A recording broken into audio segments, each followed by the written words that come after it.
The little clip is of a business. Well, it's now closed, to my understanding. It used to be called the Porthole. And it was north of London Square, where all the tourists go, in the industrial kind of part right there, west of 880.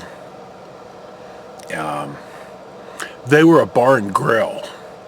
They opened at 6 o'clock in the morning and closed by 2:30 or 3, because their target market, their customers, were the people who worked the flower and vegetable markets, which at 2 o'clock in the morning, in some parts of that area of Oakland, and I learned this lesson, you don't drive down the street. There is just forklifts and produce in the street, boxed, palleted produce and flowers and just stuff. You don't go down there. I learned that lesson once. I never went again. Anyway, this guy at the Porthole was the smartest dude I ever ran into when it came to protection. Burglar protection. He had nothing. He didn't have a front door magnet. He didn't have foil on the windows. He didn't have interior motion. He didn't have anything. The only thing this guy had was a hold-up clip in the cash register.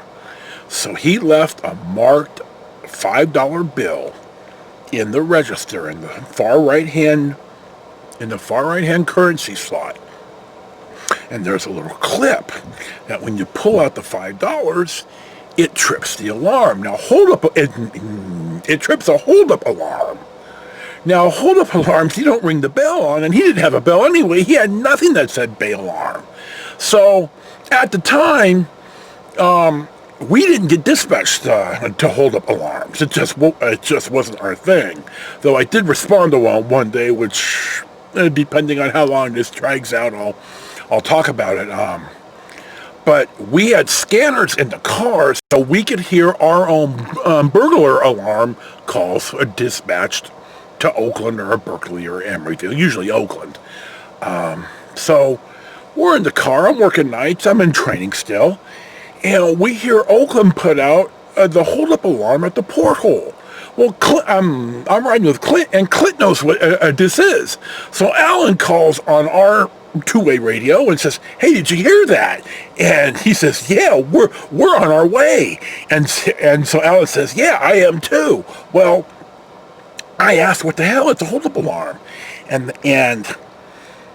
that's when Clint said, "Look, somebody's in there because somebody pulled out the $5 bill.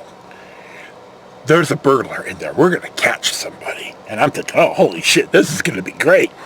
So our central station calls the subscriber. So he drives out to let us in. Oakland rolls up. The beat cop knows this because we've, not when I've been there, but we've pulled more than one guy out of there. So Oakland shows up and the Oakland dog unit shows up. We knew the guy. We trained with him. So the owner shows up, and we don't go in because Oakland is fairly well staffed here. So Boona runs the dog in, and you hear the dog bark, and you hear Boona calling the dog, and you hear somebody in there screaming because he's fighting the dog and he's getting his ass bit up.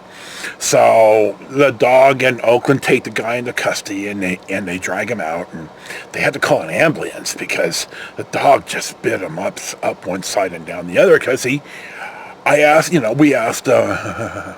Boona what happened. He said he fought the dog, and you're not likely to win that one. So I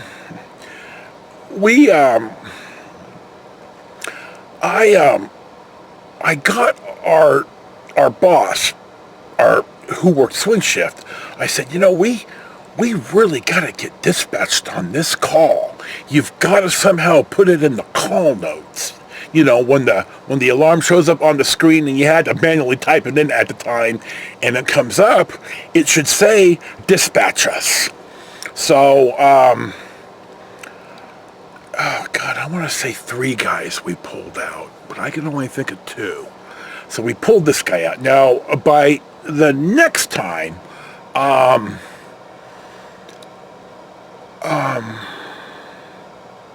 I was solo and I'm working graveyard and I'm by myself. So where I'm on patrol and I hear Oakland get dispatched and then I get dispatched to the holdup alarm, and the operator, the dispatcher, says, 42 was my number. It says to dispatch you. I'm going, yeah, this is going to be good. So we drive out there and I beat Oakland there because it's not the regular beat cop. So it's a guy that is, I'm thinking, it's a, 2 o'clock in the morning, it's a holdup alarm. No.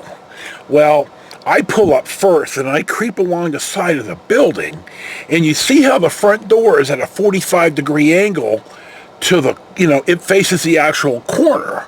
And so I unholster my pistol and I peek in the diamond window in the door, and there's a guy standing there. And he looks at the door. I don't say nothing. He looks at me. I look at him. I point my gun at him. Now, I'm not going to shoot him or nothing, but they don't know this.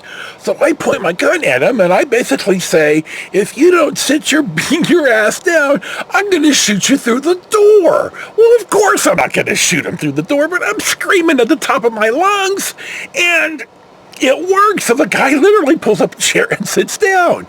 Well, Oakland rolls up.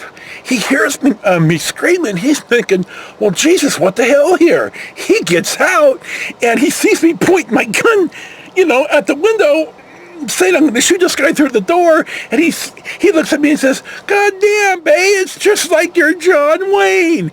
And I swear to God, a dozen guys on nights just started to call me John Wayne after that. I don't, it was just such a good, well, the subscriber shows up, lets us in, and he doesn't even fight. He just takes us in the, he just accepts going into custody. And it's burglary because it's not trespassing, it's burglary because he took the $5 bill, which is enough intent for burglary. It was a good job. It wasn't a real job, though. It wasn't a job with a future. I was never going to make enough money. When I went to work at the paper, I got a 1/3 pay raise and much better benefits. But my God, I went to work at the alarm company every day thinking, it was never like I had to go to work. It was like, boy, what good shit is going to happen today? So that's my 2 porthole stories, and thank you for watching Storytime with Joe. I think this is the last one I get to make today because, this battery on this camera just doesn't last for shit. So, excuse me. Thank you for watching Storytime with Joe, and enjoy your day.